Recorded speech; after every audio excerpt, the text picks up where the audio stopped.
Are you intrigued by the things that go bump in the night? Have you ever gotten the heebie-jeebies when you pass by an old house? Ever desired to dance in a cemetery? Or even obsess over the dark and obscure? Well, me too. Hi, I'm Nicole, and strange topics are my specialty. From the creators of the White Wednesday Radio Network and Lead Up Studios, this is The Dark with Nicole.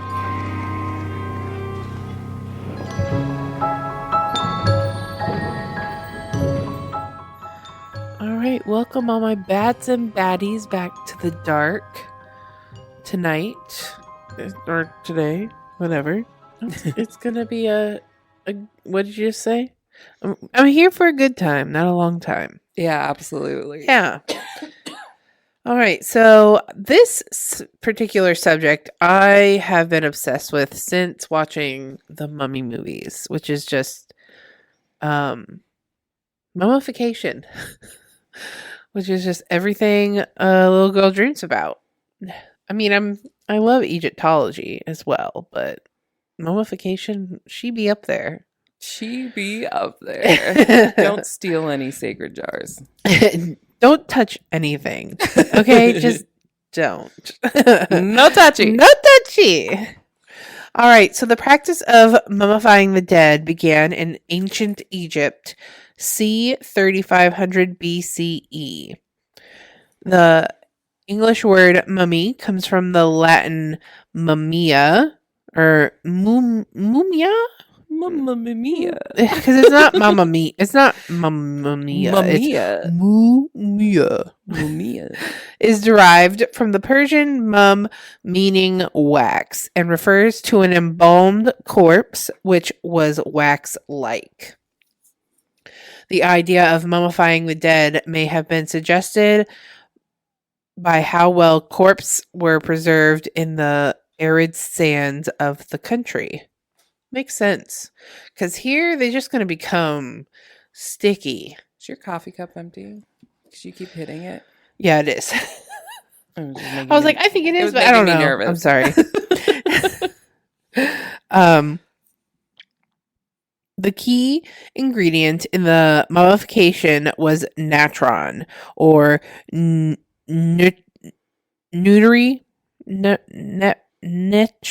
I don't know. There's a J and it's stressing me out instead of like an I. But it's divine salt. So basically you're becoming cured bacon. Yeah. In my eyes. Yeah, That's jerky. You're becoming jerky. It is a mixture of sodium bicarbonate, sodium carbonate. Sorry, something went wrong because of the bicarbonate and the carbonate. Sodium sulfate and sodium chloride that occurs naturally in Egypt, most commonly in the Wadi Natrun, some 64 kilometers northwest of Cairo. It has dissociating and defatting properties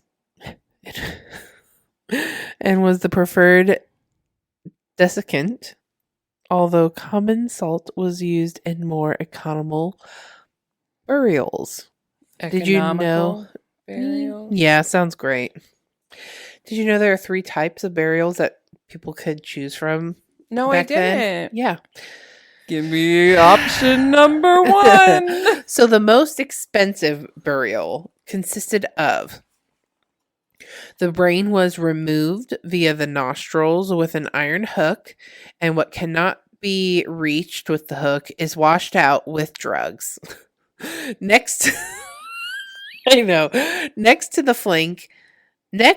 flank is opened with a flint knife, and the whole contents of the abdomen are removed. The cavity is then thoroughly cleaned and washed out. Firstly, with palm wine, again with an infusion of ground spices. You literally are curing meat here. Yeah, it sounds like a Thanksgiving turkey. Yes. Yes. After that, it is filled with pure myrrh, cassia, and every other aromatic substance excepting or except frankincense, and it is sewn up again, after which the body is placed in natron, covered entirely over for 70 days, never longer than 70 days. I don't know why, but maybe like after what happens at 71 days? 71 days, they uncover you from all the salt, Yeah. and it's like you're in a Slim Jim pack. Yes. When the period is over, the body is washed and then wrapped from head to foot in linen that is cut into strips and smeared on the underside with gum, which is commonly used by the Egyptians instead of glue. In this condition, the body is given back to the family, who have a wooden case made shaped like a human figure into which it is put. So you literally have to mourn this person for 70 days before you can bury them. Or whatever they did. Entomb them. Sounds metal. All right. And the medium expensive, second expensive. Middle class. No incision is made and the intestines are not removed. But oil of cedar is injected with a syringe into the body through the anus, which is afterwards stopped up to prevent the liquid from escaping. So you're literally buried with a butt plug. Just saying. When I die, fill me through the anus with scented oils. Yes! And then glue a wine cork in there. Do you think, oh my God, this is so tasteless. So, like when bodies decay, they fill with gas. Yes. Do you think the butt plugs shoot out? Oh my gosh, probably. I'd be like, yes, probably. Yeah. Grandpa's ready. Sorry. Yes. Sorry. The body is then cured in natron for the prescribed number of days, on the last of which the oil is drained off. There we go. The oil is drained. So they uncork your butthole. They uncork your butthole. The effect is so powerful that as it leaves the body, it brings with it the viscera in a liquid state, and as the flesh is being dissolved by the natron, nothing of the body is left but the skin and bones. After the treatment, it is returned to the family without further attention. So basically, they put all the oil and stuff in your butt to dissolve your insides. I wish you could see my face, listeners. Yeah. Listen, this fascinates me. It's gross. It's cool. And we can now welcome Paisley to the podcast. Maybe Percy. He's getting a little wound up. All right. And the cheapest mummification burial was simply to wash out the intestines and keep the body for 70 days in natron. The internal organs were removed in order to help preserve the corpse, but because it was believed that the deceased would still need them, the viscera were placed in canopic jars to be sealed in the tomb.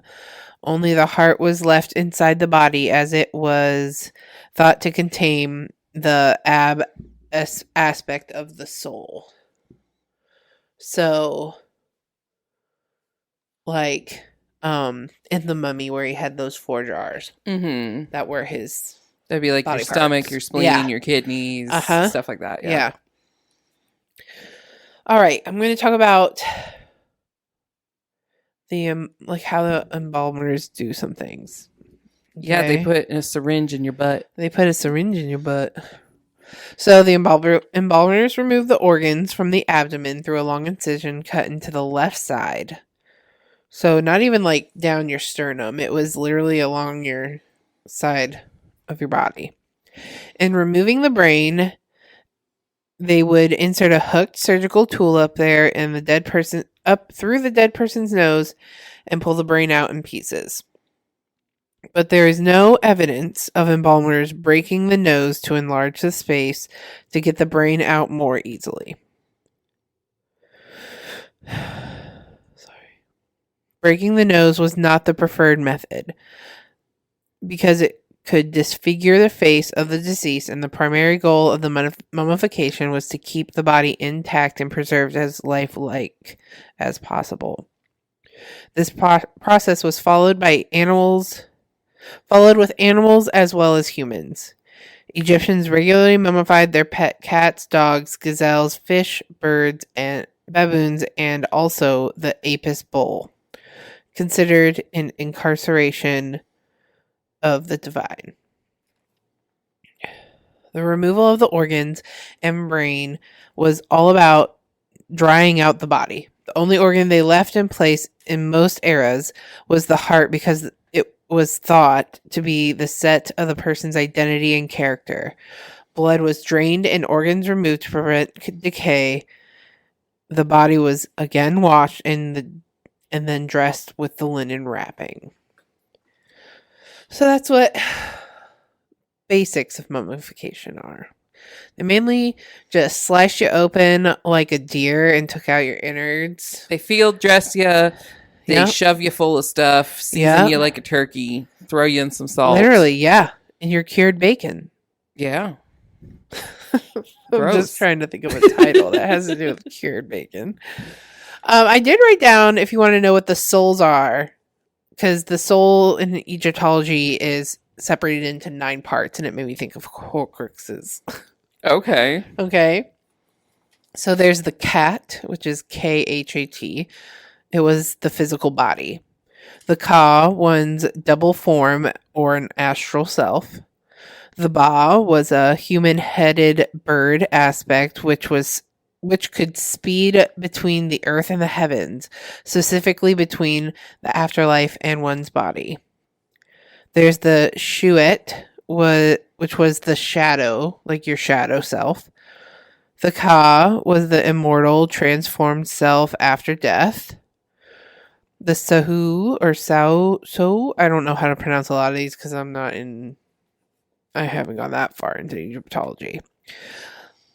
And it was the aspect of Ka, or the after death, afterlife, immortal.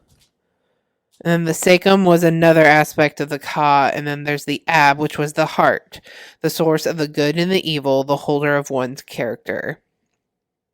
The Ren, go ahead, were you going to say something? Oh. The Ren was one's secret name.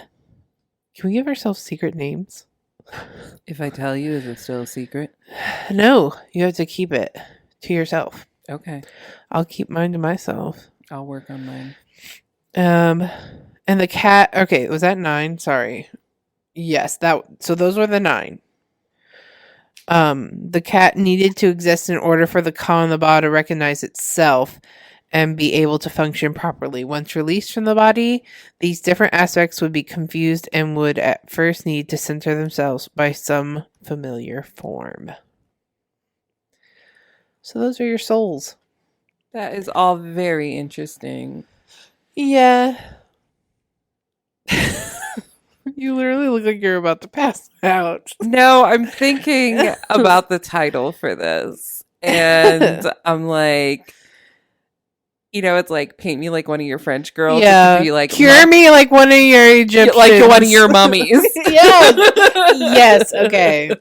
You heard it here, folks. The making of the titles of the podcasts. Well, I hope you enjoy my brain. And I tried not to get, didn't want to get too gory for you all. But if you want to look more into mummification, be my guest. Absolutely. Let me know what you want to hear me talk about, because I'm always up for ideas. Stay spooky. Keep spooky. Keep it spooky. Stay spooky. Any of the above. You've been listening to The Dark, a Wife Wednesday Radio Network production. Our executive producer is Dustin from the Lead Up Studios team in St. Louis, Missouri. Be sure to like, follow, and share us with your friends on Facebook, Instagram, Twitter, and more by searching Wife Wednesday. You can find The Dark on Apple Podcasts, Spotify, Audible, Google Podcasts, iHeartRadio, and more.